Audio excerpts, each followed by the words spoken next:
You see, I can see a scenario where many Western countries do commit to net zero by 2050, and some of them may even get there. In the process, they will do immense damage to their economies, to their political stability. They will make themselves perhaps marginally cleaner, but much weaker, whilst other countries ensure that while they become dirtier, they become richer, and the global outcomes are worse. I actually have serious doubts that it is possible that the world could get to net zero by 2050. Some countries might, but if it's a global problem, I think the question has to be asked, is it possible? Is it even remotely possible that the world could get to net zero by 2050? Anything is possible, but I think it's very improbable. The real problem lies in the developing world. There are 3 billion people on the planet who don't have adequate energy. They need that energy to better their lives, and the most convenient and reliable way of getting that energy is fossil fuels.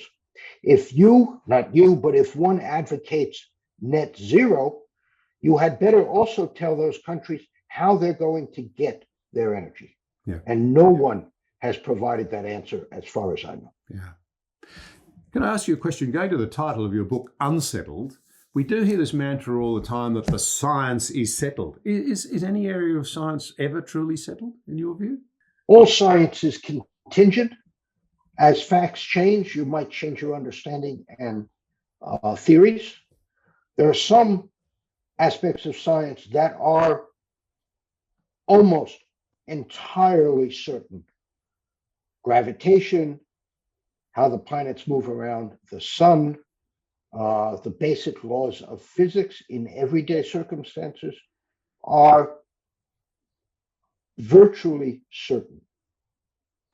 There are other things that are far less settled, climate science most famously, but also many aspects of biology and certainly aspects of neuroscience. How the brain works is one of the great unsettled but yet to be understood issues of our time.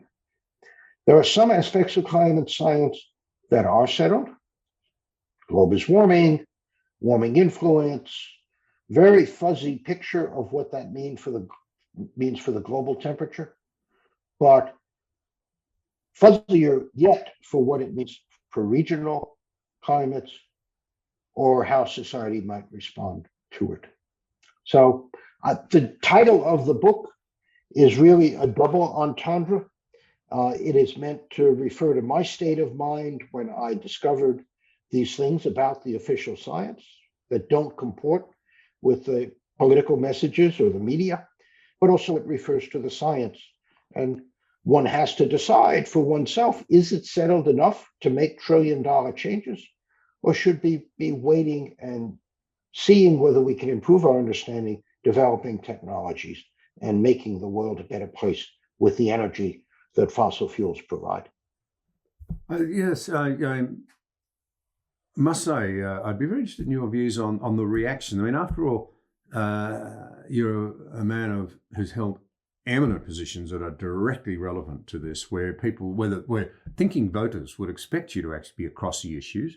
You've in good conscience engaged your mind in a very powerful way with massive issues, and you've come down here where you're essentially saying the science is broadly settled, the modelling is, we can only have low confidence in it, and we need to be really careful about the actions we're taking. All of them seem to be very sound propositions to me. Now, I've had the experience of people, when I've said something publicly and there's been, people have disagreed, of people coming up to me saying, I actually agree with you, just quietly, but I'd never say so publicly, and you shouldn't have either. Tell us about the reaction to what you've said and the position you've adopted. Yeah, so there's a famous quote that a gaffe in Washington is when a politician actually tells the truth. And I'm a scientist, and I see my job as to speak the truth. And what I've written in the book is not my truth, but is the truth of what's in the reports. And if one has a problem with it, we'll have a conversation about who's denying what. The reaction among many non-expert readers has been very grateful. Thank you for providing a framework in which to think about climate change and providing some of the information about it. And thank you for pointing out the misrepresentations that are there in the media and in the politics. And in some cases, thanks for providing a reassuring message and not something that scares the bejesus out of young people. In other cases, I've had the reaction you alluded to, namely the experts. Some of the experts will say, you know, you're pretty right about this, but I don't dare say that in public. And then some of the more vehement purveyors of doom have, called me the devil for doing this, have cast all sorts of ad hominem aspersions on me.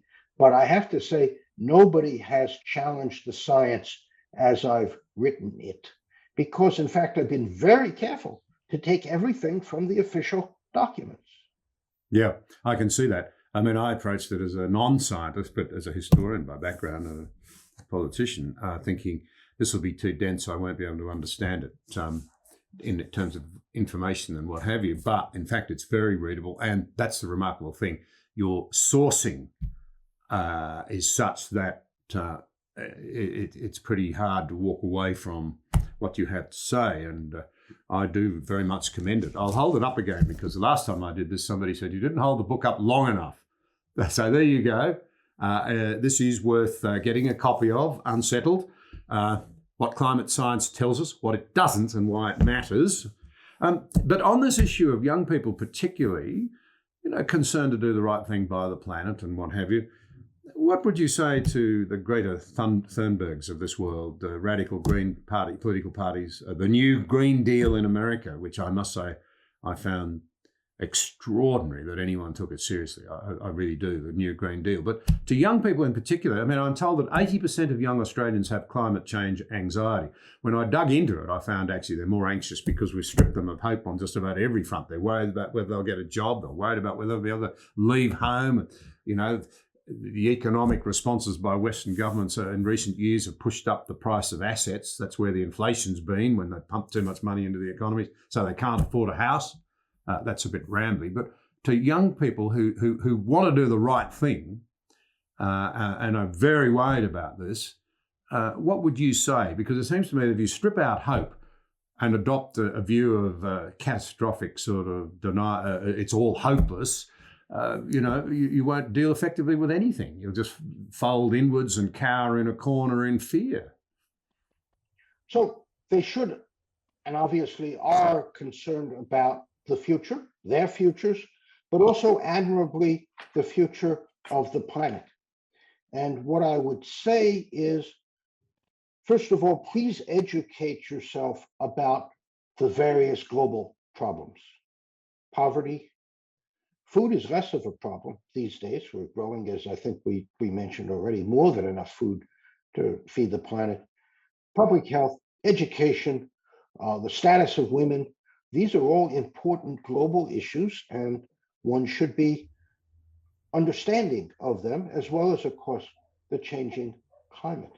But educate yourself about how big these problems are and how much we can do about each one of them. With respect to your own futures, there are many problems at national levels. I like to say in the US, we're 4.5% of the population of the world, but we're roughly 20% of the GDP.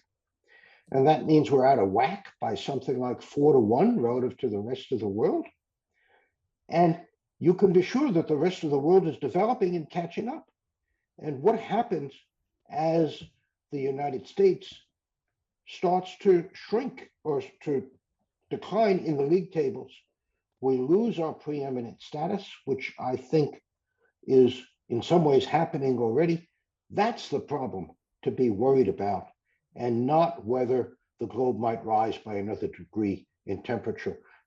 We've already risen 1 degree or since 1900, and we've seen the greatest advance in human prosperity we've ever had.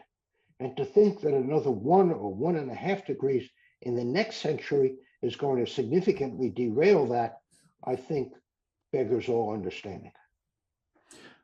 But if we're motivated by fear, and that fear drives irrational responses, then we may have a very great deal to fear. And in fact, you just really alluded to something that I think is incredibly important. Club of Rome in the mid-60s and so forth, overpopulation, we're all going to starve.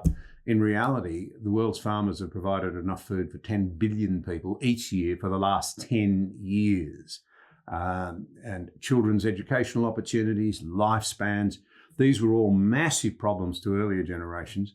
And by, yes, at times, catastrophizing, yes, a bit of hype, over-egging the cake, switching concerns to these things, but seeing them as challenges to be met and tackled and taken forward in a constructive way, unbelievable progress has been made. Hope is important. Fear constipates. Yeah, and there will be more in this century, and the young people should be enthusiastic to be a part of that and not just bemoaning, oh my God, the climate is broken and the planet is dying. Thank you for watching this episode. If you value vital conversations like this one, please like, share, subscribe, and join the conversation.